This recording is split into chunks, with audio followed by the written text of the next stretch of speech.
Greetings, Internet. Welcome to Parsing John, Part 3 of Chapter 1, verses 1 through 5. In our previous Greek video, we covered verses 3 and 4. In our final video for this section of the text, we're going to take a look at verse 5, closing it off. It should go pretty quick. We've got our rubric over here. Yeah, you can see everything, even that T. Very first thing that we want to do in these videos, we want to read through the text aloud, and then we'll start translating it and try to find the verb. Always go for the verb first when translating. Kai to phos en te skotiai, phaine kai he skotia, auto o katalabe. So far, so good. Kai, we've got a conjunction. We're going to go ahead and translate that. And to phos en.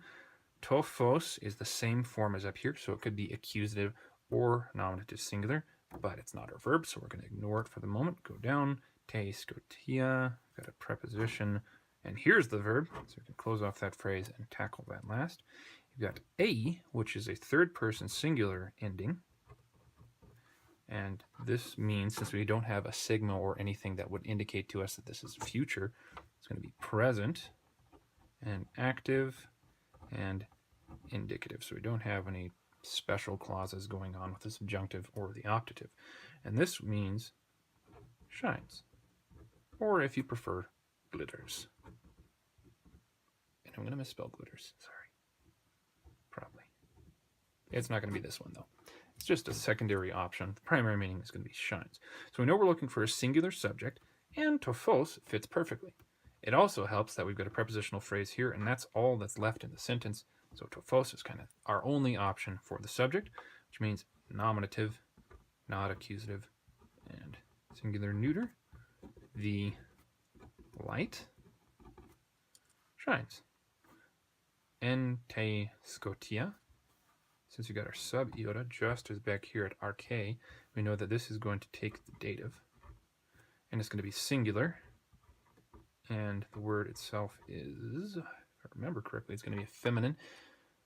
We wouldn't be able to tell from the form whether it was masculine or not. We can only tell with first declension words whether it's masculine or feminine based on the nominative and genitive forms. The nominative would be, can you see? No, you can't. That would be ace in the nominative, and the second declension genitive is usually how it works, at least in Attic Greek. All right, so feminine, and this means in, definite article, darkness, or gloom. Probably wrong about glitter, actually, but gloom is not the one we want. Darkness fits the context of the whole section here the best, and the light in the darkness shines. And article. Got our feminine nominative singular, quite clear there. The darkness. And our verb is katalaben.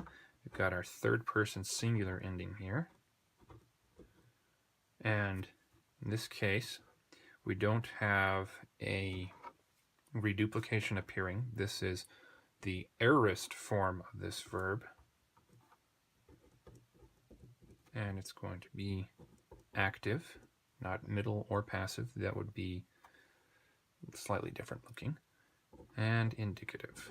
And this one means capture, took, I should say captured because of aorist, took, realized, or understood. And the darkness captured, the darkness took, the darkness realized, or the darkness understood. So this verb is wanting a direct object. And before we figure out which of these four options, and there are more, but which of these four normal translations of this verb makes the most sense, we want to know what our direct object is. Ooh, that's just going to modify the verb and make it negative. The darkness did not, whatever, one of these. Auto is our final option. As we take a look at the ending here, it's to, so just like our relative pronouns over here, the neuter is a little bit weird. It doesn't end in a nu. Instead, we have autos for the masculine,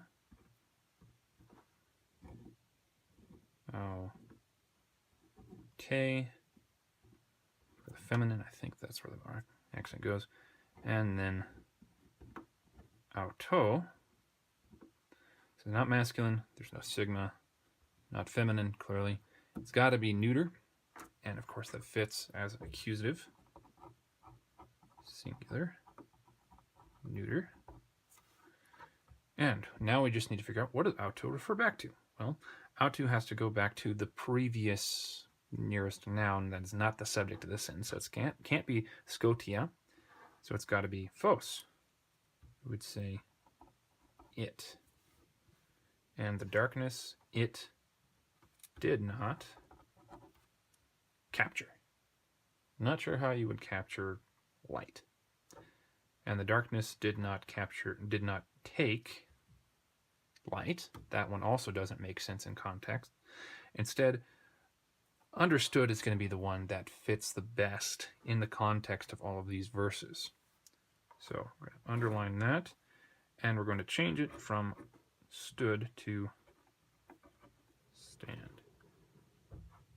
So then the entire translation of this one verse in our video so far, and the light in the darkness shines, and the darkness it did not understand. Okay, so we have finished verse 5. That completes our entire section here. Let's go all the way from the beginning with our poor quality, though more in-depth translation. In beginning was the Word, and the Word was before the God, and God was the Word, or, if you're under this group, a God was the Word. Again, I contest that this one does not make the most sense. This one was in beginning before the God. All things through him became, and without him became not one thing which has become. In him life was, or in him a life was, and just as I don't think this one makes very much sense in the context of the whole, I also don't think using this same rubric for translating here works. And the life was the light of the men, and the light in the darkness shines, and the darkness it did not understand. So far, verses 1 through 5 of John chapter 1. I hope going through these was as useful to you as it was to me. So in our next video, for those of you who are interested, we're going to be taking a look at verse 5 in the Latin, parsing it and coming to a translation. Then we're going to go through the entire Latin text as we just did here. And after that, we're going to take the two texts side by side and compare them to each other, see how well the Latin shows up to the Greek authority here. All right. Well, until then, I hope you all have a good day.